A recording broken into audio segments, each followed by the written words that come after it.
welcome to my channel. This is an indication of some of the things that I cover on a regular basis in my videos. If you haven't already subscribed, please feel free to do so, and don't forget to click the little bell so that you'll get notified of future videos. Please feel free to share my videos on your social media, and I hope you enjoy the video which follows. Hello everybody. The day I've been waiting for anyway for 2 months. I think some of my viewers have been too. This is March the 3rd when I'm making this video, and that's 8 weeks since I made the Caerphilly cheese, or Caerphilly cheese, depending on who's pronouncing it, I guess. Maybe neither one is accurate. It's a Welsh cheese. Some say it's similar to a mild cheddar. We'll find out in a moment here. I'm going to cut it. Others say it's quite unique. It isn't cheddar-like at all. There's no cheddaring involved in making it, if you understand what that term means when you're making cheese.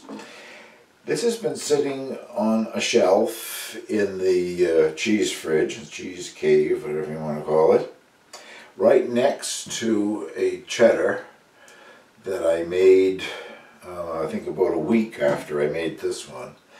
And this has been developing on the exterior both blue and white mold.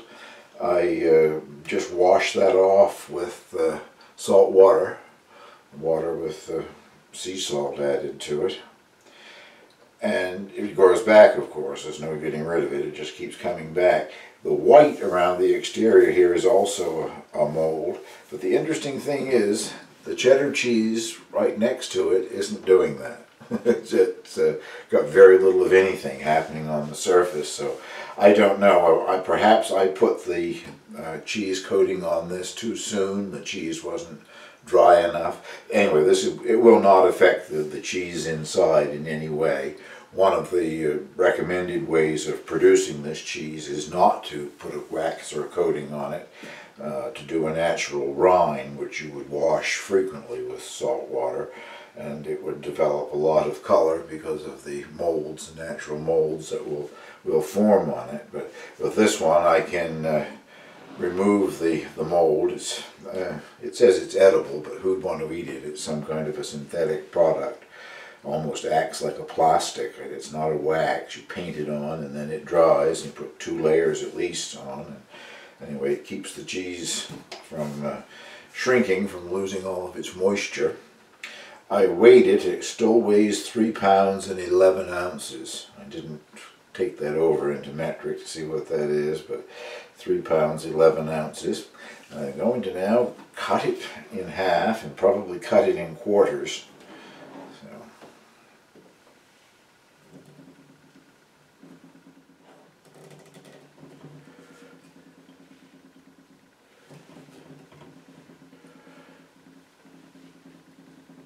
It's nice and solid anyway.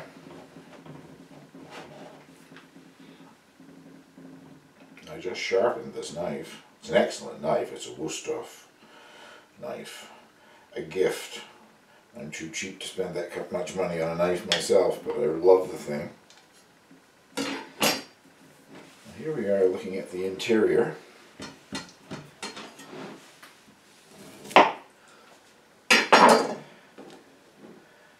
And there is a little soft area formed here. It's not runny or anything.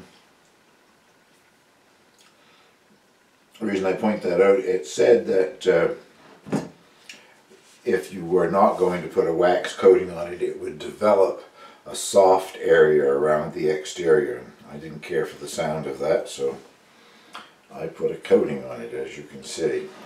I'll take one of these pieces and cut it into a quarter, I think.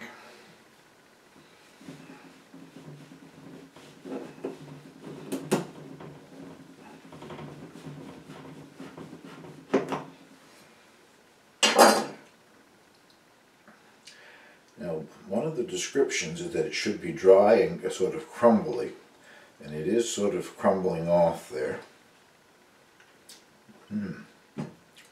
Well, I like that flavor though. This was so easy to make. I've been hoping all along that it will be a cheese that I like. I think perhaps perhaps the easiest cheese that I've made so far. Wonder how easy that coating will come off. Sometimes that comes off easily and sometimes not so easily. Peeled right back there. Hope you're still in view here and can see what I'm doing.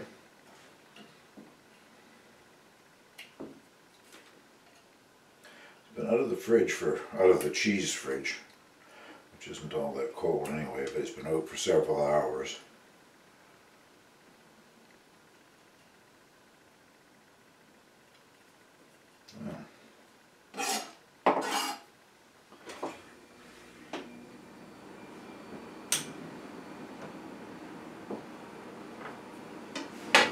Now to give it a try, I guess.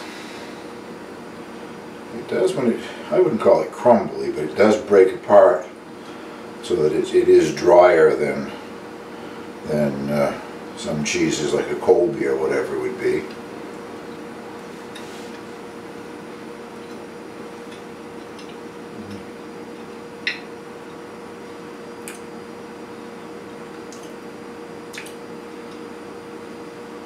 Very nice,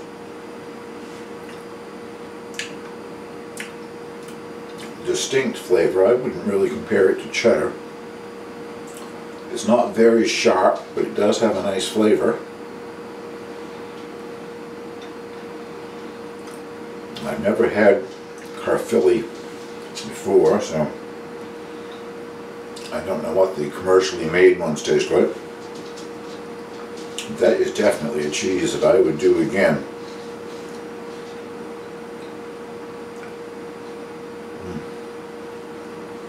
Very good. I brought out some saltine crackers. My favorite way to have cheese is on a saltine cracker, so I'll see if I care for that or not. I can't really compare that to another cheese. It does have a little tang in the background there. Very pleasant flavor.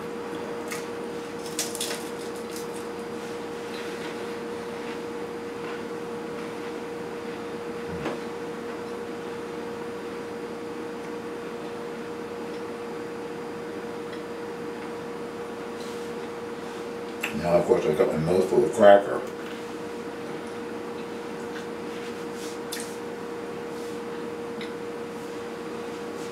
I really like that.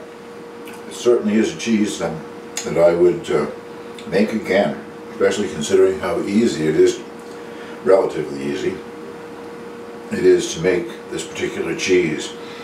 It doesn't have very many steps to it at all, and using my sous vide, I think my last pronunciation was closer, sous vide, it made the whole process quite easy. And it's a lovely, solid cheese. Well, I'll show you what I'm going to do with these pieces. The one that I'm cutting on and using, I will just either put in a plastic bag or wrap it in plastic wrap and put it in the regular refrigerator.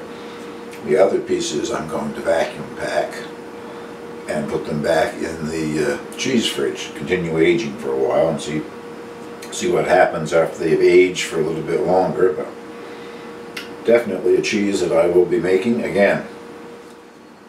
Well, this is the piece that I've been eating off of, and it's in a sandwich bag going in the regular refrigerator. The other pieces I'm going to vacuum seal.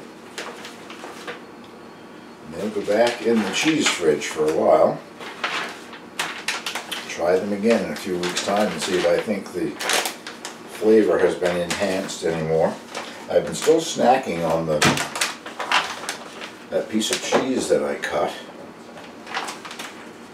And I think what I'm finding so amazing about it is that the amount of flavor that it has developed in just two short months. It's really got quite a strong, pleasant taste to it.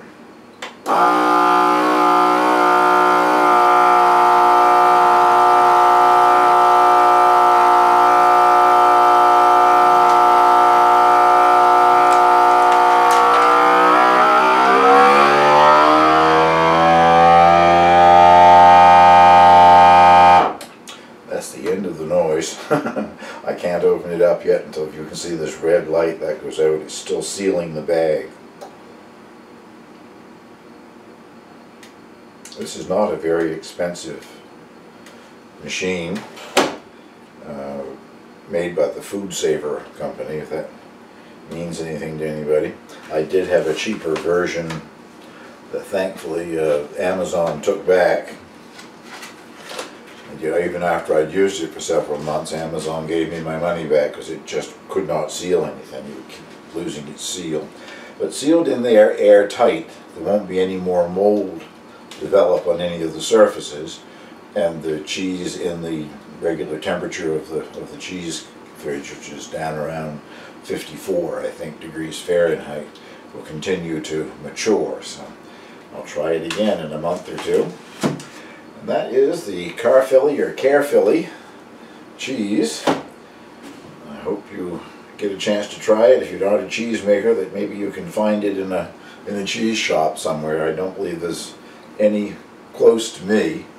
In Fredericton, in the farmer's market in Fredericton, there's a huge cheese stall. I haven't been there in a number of years now, but cheese from all over the world, so I might be able to get it up there. I'll try sometime just to compare the flavor. Well, thank you very much for watching.